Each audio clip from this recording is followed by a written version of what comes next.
About a year ago, I met a modest and pleasant girl, someone I fell for almost instantly. Unfortunately, she had a secret that ultimately led to our breakup. It was a rainy day when I stepped into a cafe.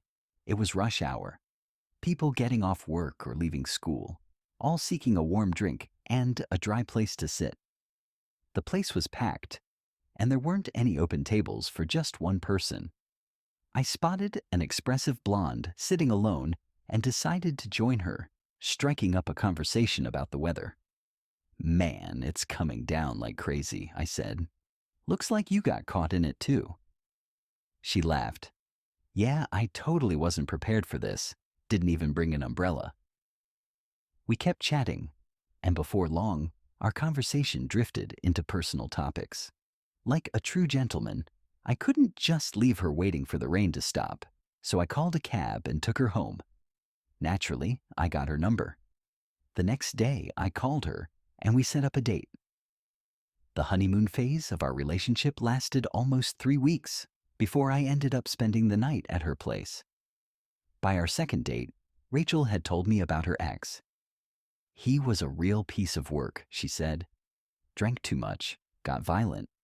Even though it's been 4 months since we broke up, he still won't leave me alone, constantly calling, threatening me. Just last week, he showed up drunk at my place, making a scene. I don't even know what to do anymore." I wasn't about to ignore the situation. "Don't worry," I assured her. "I'll take care of it.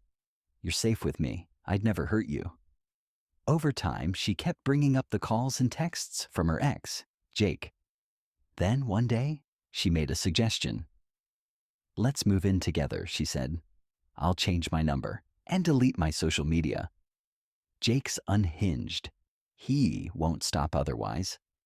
I wasn't scared of her ex. More than anything, I just wanted to be with her.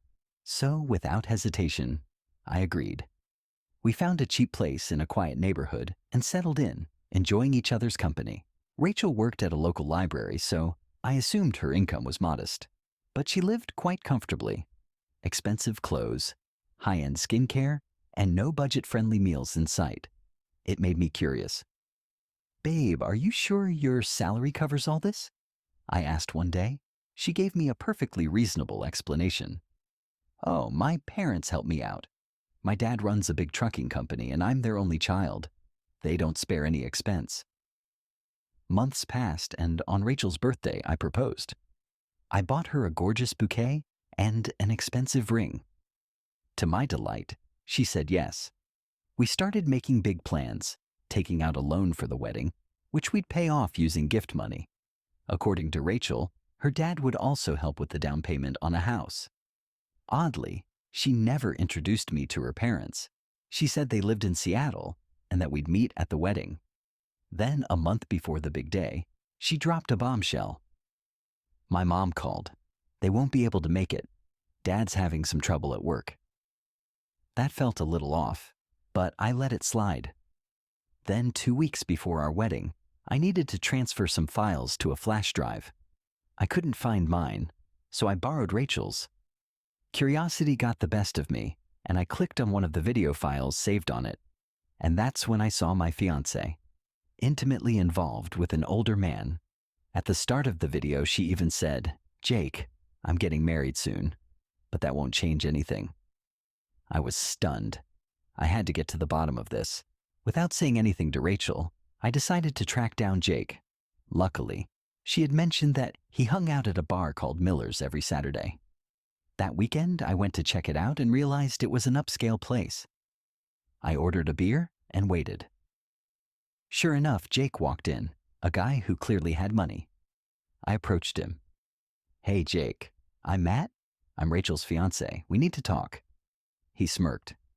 "Ah, you're the lucky guy. What can I say?" "Congrats." I ignored his sarcasm.